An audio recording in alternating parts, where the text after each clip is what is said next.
자, 앞으로 계속 볼 것도 계속 시험에 잘 나오는 내용들이에요. 자, 요 3번 동그라미 3번 더 관련해서 하나만 얘기를 하겠습니다. 자, 임대인,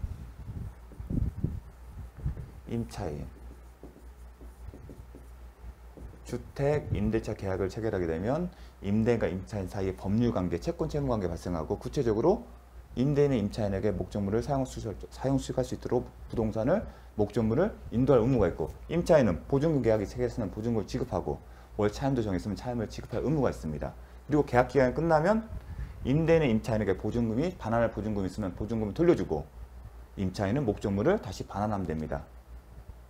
그러한 채권 채무 관계는 임대인과 임차인 사이에서만 이루어집니다. 근데 우리가 대항력의 문제는 뭐죠? 계약의 당사자가 아닌 제3자죠. 근데 3자인데 새로운 소유자죠. 그리고 우리가 매매를 전제로 했습니다. 매매와 같은 법률 행위를 통해서 소유자가 바뀐 경우에 그러한 임차인이 제3자에게 대항할 수 있는 문제가 대항력 문제예요. 그러니까 계약의 상대방에 대해서는 대항력의 표현을 안 쓴다는 거예요. 왜냐하면 계약의 상대방이니까.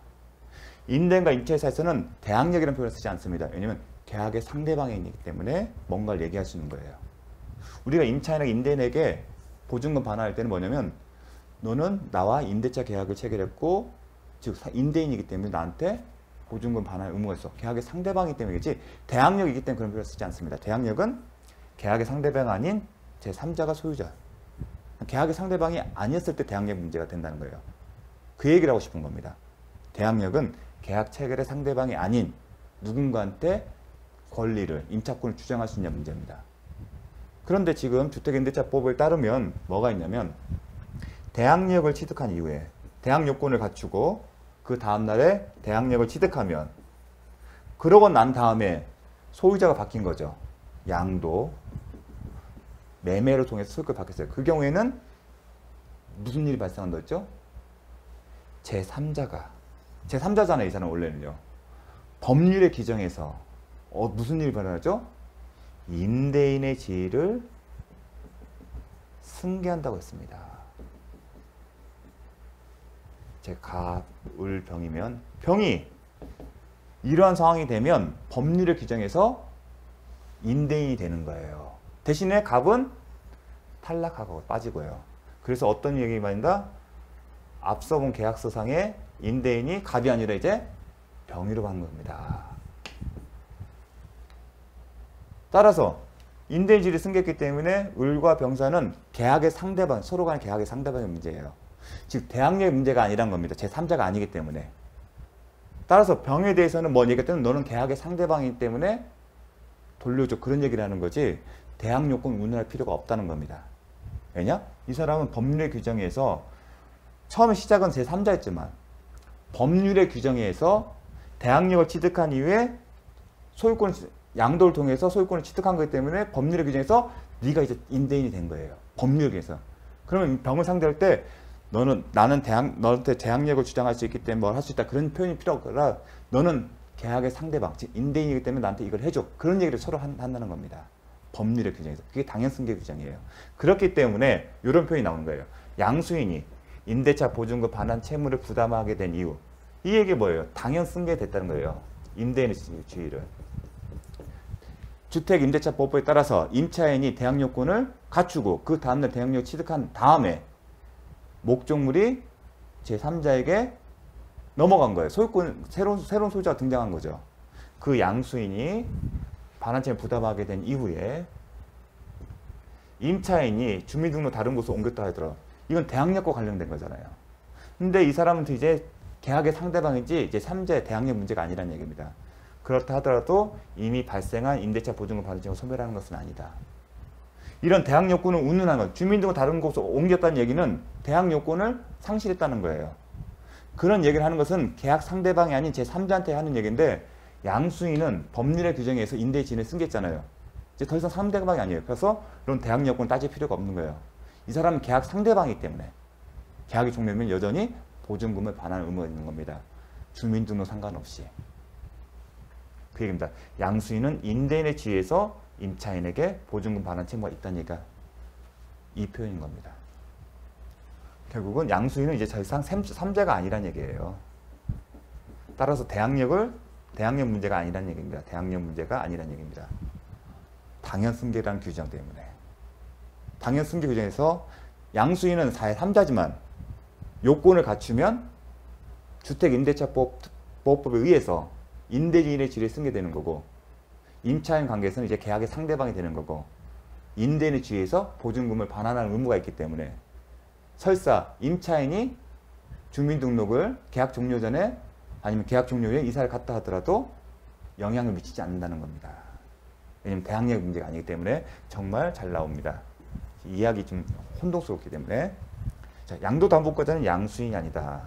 양도담보라는 개념을 알아야 돼요. 보통은 소유권은 매매 등 소유권 이전 목적인데, 양도담보는 돈을 빌려주는데, 담보는 통상 저당권 설정하는데, 저당권 설정하는 대신에 소유권을 채권자한테 넘겨주는 거예요. 그럼 외형상 소유자는 누구다? 담보권자예요.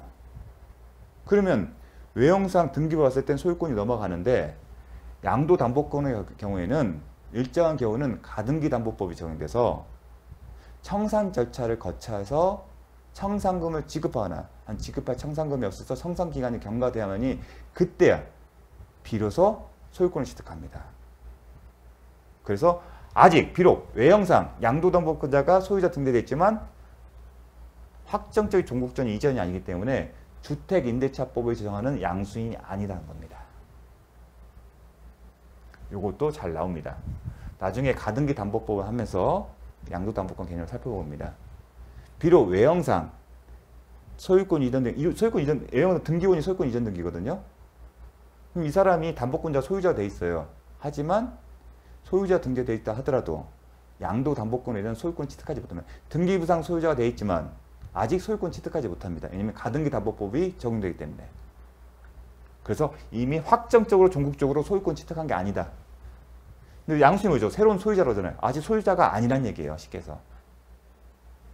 확정적 종국적 이전이 아니라는 얘기는 아직은 소유자가 아니다. 등기부상 소유자가 되더라도 아직 법률상 소유자는 아니다는 겁니다. 가등기 담보법이 적용되면 담보법에 따라 청산 절차가 거쳐서 요건을 갖추어야만 그때 비로소 소유권을 취득합니다. 그래서 확정적 종국적 이전이 아니라는 표현이 나온 겁니다. 요 표현 때문에 양수인이 아니라는 거, 소유자가 아니라는 겁니다. 자, 5번. 임차 건물의 소유권이 이전되기 전에 이미 발생한 연체 차임이나 요 표현도 잘 외우십시오. 정말 좀 혼동이 갈 수도 있는데 하나씩 보겠습니다. 이미 발생한 연체 차임이나 관리비 등, 자, 임대차 계약했을 때 임대인과 임차인의 채권 채무 관계가 발생하고 주된 채무는 뭐였죠? 임대인에게는 목적물을 수선하거나 현상 유지 의무가 있고 임차인은 차임을 지급할 의무가 있습니다.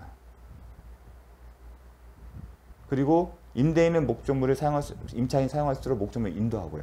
그러니까 사용 수익을 하게 할 의무가 있고, 그 대가로 임대인은 뭘 받죠? 차임을 받는 거고, 임차인은 임대인에게 차임을 주는 대가로 뭘 받죠? 목적물을 사용 수익하는 거예요. 즉 서로 대가 관계가 있는 겁니다. 근데 과거에, 자, 어떤 경우냐면 요겁니다. 임대인 있고, 요 표현들을 잘 기억할 필요가 있기 때문에 임차인이에요. 그런데 이제 매도를 하겠죠. 매수인. 근데 매매 계약 체결시를 보니까 계약서 쓸 거 아니겠습니까? 과거에 임차인이 임대인에게 연체된 차임이 있어요. 보통 얘기죠. 이런 매매가 수익형 부동산, 수익형 부동산이나 아니면 주택인데 반전세, 월세가 나오는 경우에, 그러면 매매 계약을 체결할 때 조절하겠죠. 어떤 거를 과실에 해당하는 월세를 누가 가져갈지에 대해서 쓸 겁니다. 근데 보통의 경우는 매수인한테 앞으로 등기가 된 이후부터는 누가 취득한다? 매수인이 취득하고, 그 이전에는 종전 임대인이 취득합니다. 그런데 이게 뭐가 있으냐면 연체된 차임이 있어요. 매매계약 체결할 때 이미 연체된 차임이 있어요. 근데 차임은 뭐에 대한 대가죠? 목적물 사용수익 대가예요. 그러면 차임이 연체할 당시에 그 사용수익 대가는 누가 누렸어야 돼요? 임대인이 가져갈 거잖아요. 그러니까 연체된 차임은 당연히 임대인이 과거에 임대인이 소유자였다는 전제에서 임대인 주의에서 사용수익의 대가를 받아야 하는 것을 못 받은 것뿐이잖아요. 이 연체된 차임 누구한테 기속되는 게 맞아요? 원칙적으로 임대인이잖아요. 따라서 매매계약 체결했다 하더라도 연체된 차임이 매수인에게 당연히 넘어가는 거 아니에요. 왜냐하면 이 연체된 차임 누구한테 원래 기속됩니다? 사용수익 대가를 받을 사람은 임대인이잖아요. 아직 매수인은 사용수익 대가를 받을 지위가 없었잖아요. 과거에. 과거에 이 사람이 받을 걸 아직 못 받은 거잖아요. 따라서 별도 의사표시가 없는 한 이 연체된 차임은 임대인에게 가는 거예요.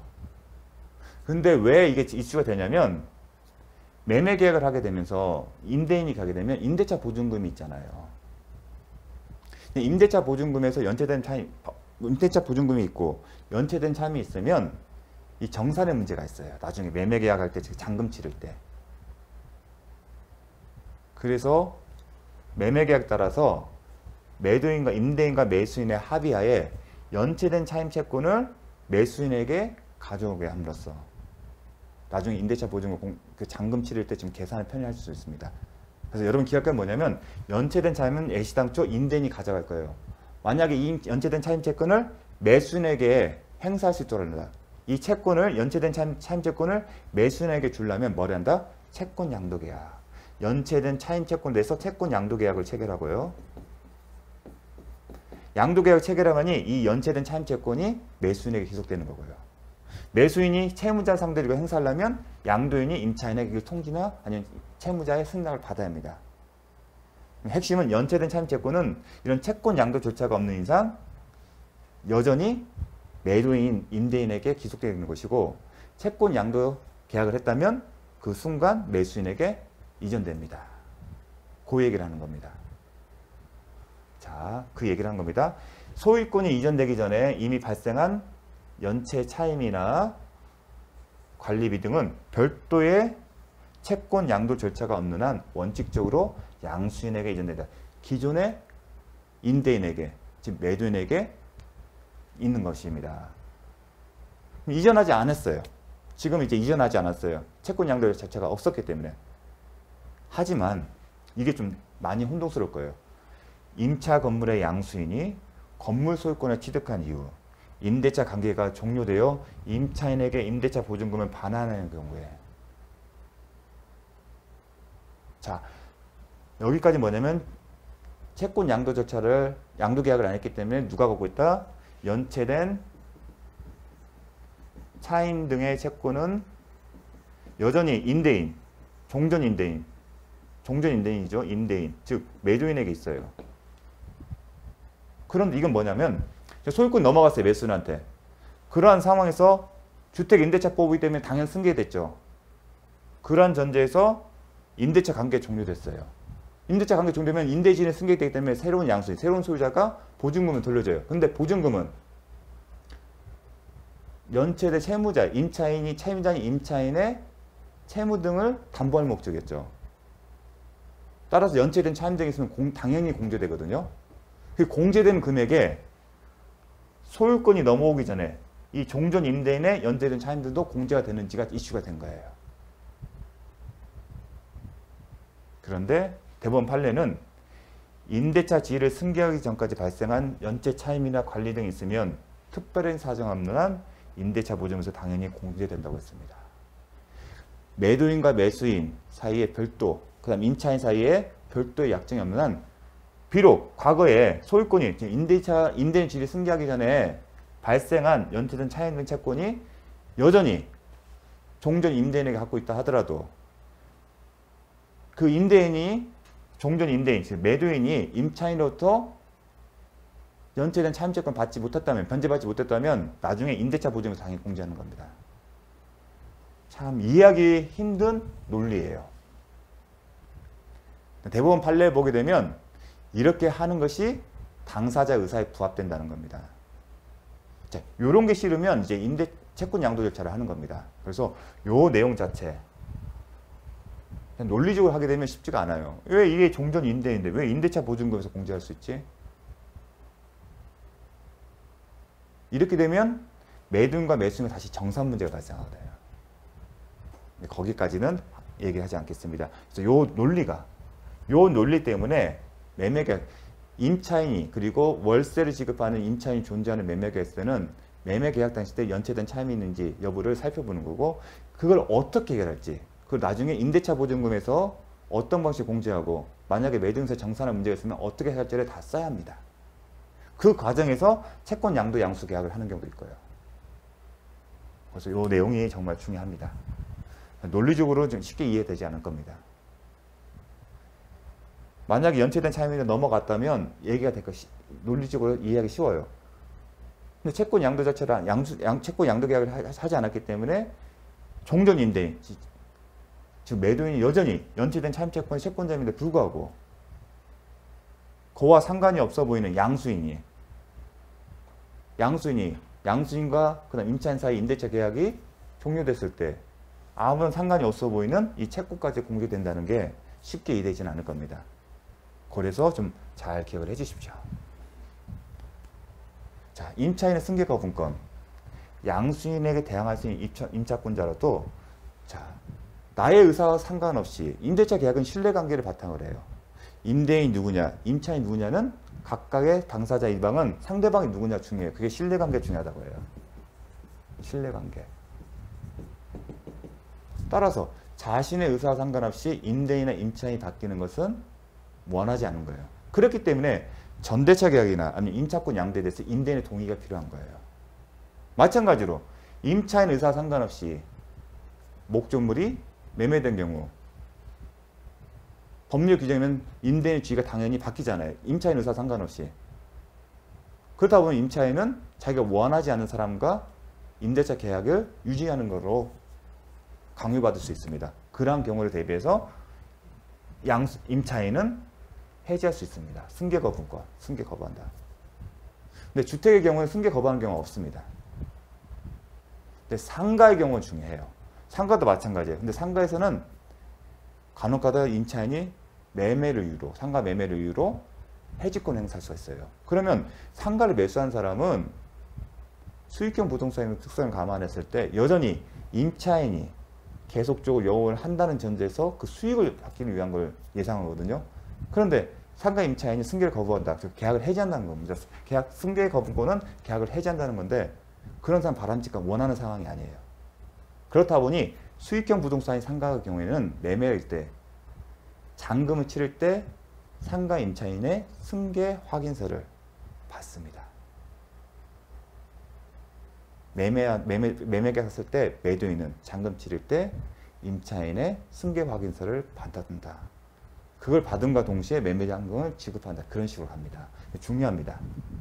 시험과는 상관이 없는데 실무에서는 나중에 악용될 수도 있고 하기 때문에 정말 중요합니다. 승계되는 임대 구속면허 쓰다 결국은 계약 해지할 수 있다는 얘기예요. 즉시 해지합니다. 한참 지나서는 못 내고요. 그런 사실한데, 자, 양도인과 임차인, 자, 종전 임대인. 당연 승계가 되면 이제 임대인은 한 사람만 남죠. 양수만 남고 기존의 임대인은 더 이상 임대인이 아니다. 그 얘기를 쓴 겁니다. 따라서 더 이상 양도인, 종전 임대인은 더 이상 임대인이 아니기 때문에 임대차 보증금 반환 의무도 없다. 그 얘기를 쓴 겁니다. 양도인의 임대차 보증금 채무는 소멸한다. 따라서 양수인이 임대차 보증금을 반환했더라도 이 사람은 당연 승계 규정에서 임대인의 주의에서 한 거기 때문에 자신이 해야 할 것을 한 것뿐이에요. 그 얘기를 쓴 겁니다. 양수인이 임대차 보증금을 반환했더라도 양도인에게 부당이득 반환 청구를 할 수 없다. 이 표현 잘 기억하십시오. 이게 무슨 얘기냐면 부당이득 반환 청구권이 행사되려면 양수인이 임차인에게 보증금을 반환하는 게 자신의 채무가 아니라 타인의 채무를 전제로 해야 돼요. 그런데 당연 승계 규정에 따라서 양수인은 임대인의 지위를 승계하는 거고 임대인의 지위에서 한 것뿐이에요. 자기가 임대인이기 때문에 당연히 해야 할 것을 한 거예요. 따라서 남을 위한 게 아닙니다. 타인을 위한 것이 아니기 때문에 부당이득 반환 청구를 할 수 없는 겁니다.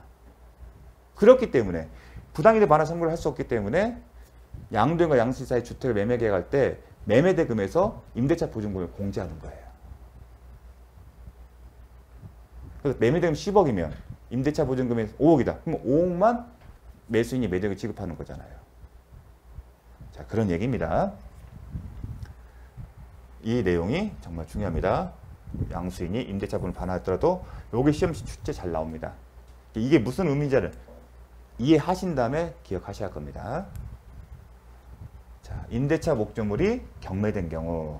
자, 잠시 쉬었다 하도록 하겠습니다.